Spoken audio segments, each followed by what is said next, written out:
గ్రామీణ ప్రాంతాల్లో ప్రాథమిక చికిత్స ద్వారా ప్రజలకు సేవలు అందించే ఆర్ఎంపీ మరియు పీఎంపీలు ప్రజలకు దేవుళ్లతో సమానమని మాజీ మంత్రి ఆలపాటి రాజేంద్ర ప్రసాద్ అన్నారు. తెనాలిలో జరిగిన medical practitioner association Tenali division స్థాయి 40వ మహాసభలో ఆయన పాల్గొన్నారు. తెనాలి రైల్వే స్టేషన్ రోడ్లోని గౌతమ్ గ్రాండ్ హోటల్లో ఆదివారం Andhra Pradesh medical practitioners association Tenali division స్థాయి 40వ మహాసభ నిర్వహించారు. సభకు Tenali division RMP and PMP association అధ్యక్షులు నారాయణం వేణుగోపాల్ అధ్యక్షత వహించారు.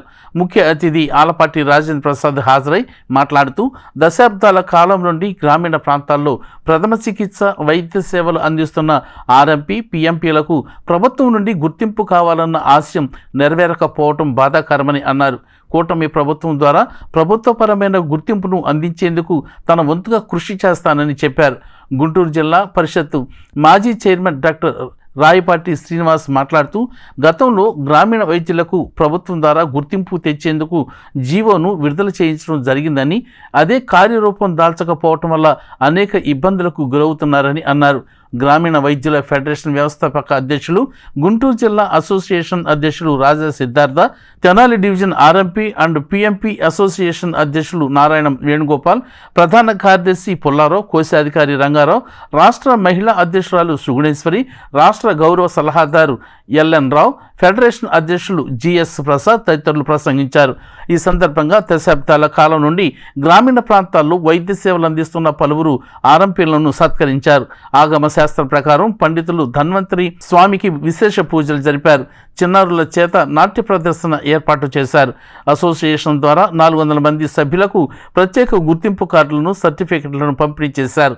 కార్యక్రమానికి పలు జిల్లాల నుండి రాష్ట్ర స్థాయిలోని ఫెడరేషన్ మరియు ఆర్ఎంపీ పీఎంపీ అసోసియేషన్ల ప్రతినిధులు పాల్గొన్నారు. తెనాలి డివిజన్ పరిధిలోని గ్రామీణ ప్రాంత వైద్యులు పెద్ద సంఖ్యలో హాజరయ్యారు. అంతకుముందు ఇదే కార్యక్రమంలో వేమూరు ఎమ్మెల్యే నక్క ఆనంద్ బాబు హాజరై అసోసియేషన్ నాయకులు, సభ్యులను అభినందించారు. బాగా ప్రయత్నం చేశాం. ఆనాటి ముఖ్యమంత్రి డాక్టర్ రాజశేఖర రెడ్డి గారికి బాగా దగ్గరగా ఉండేటటువంటి వాళ్ళంతా ఈ గుర్తింపు తీసుకురావడం కోసం చేసినటువంటి ప్రయత్నాల్లో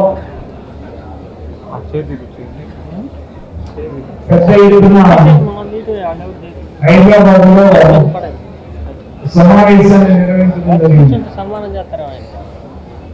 ఆ సమావేశానికి రాష్ట్ర వ్యాప్తంగా అన్ని ప్రాంతాల నుంచి కూడా పెద్ద సంఖ్యలో ఈ ప్రాక్టీషనర్స్ పార్టిసిపేట్ చేయడం,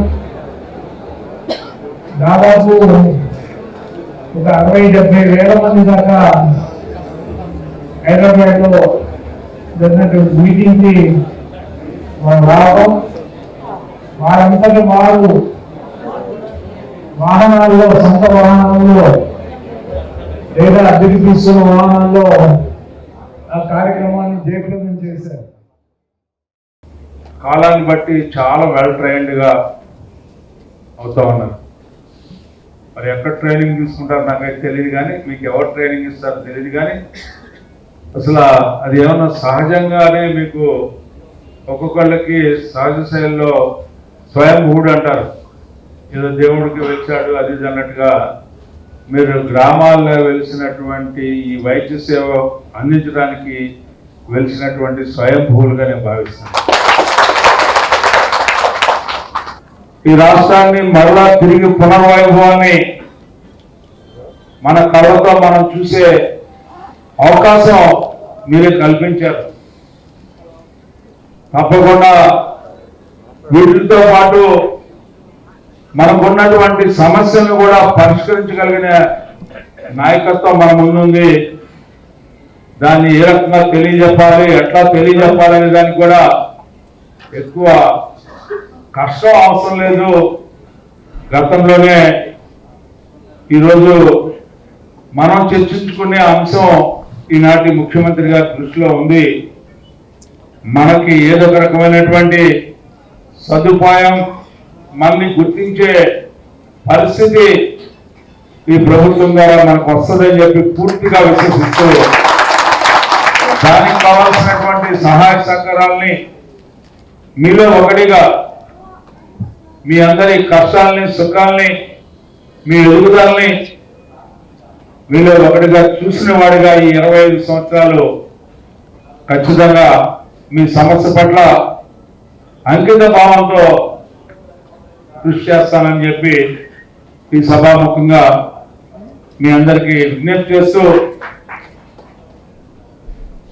తెలియని గౌరవం చేసింది కొద్దిగా అయినా సరే మీరు నా గురించి చాలా ఎక్స్పోజ్ చేసి చెప్పడానికి ప్రయత్నిస్తూ ఉంటాడు మా డాక్టర్ గారు.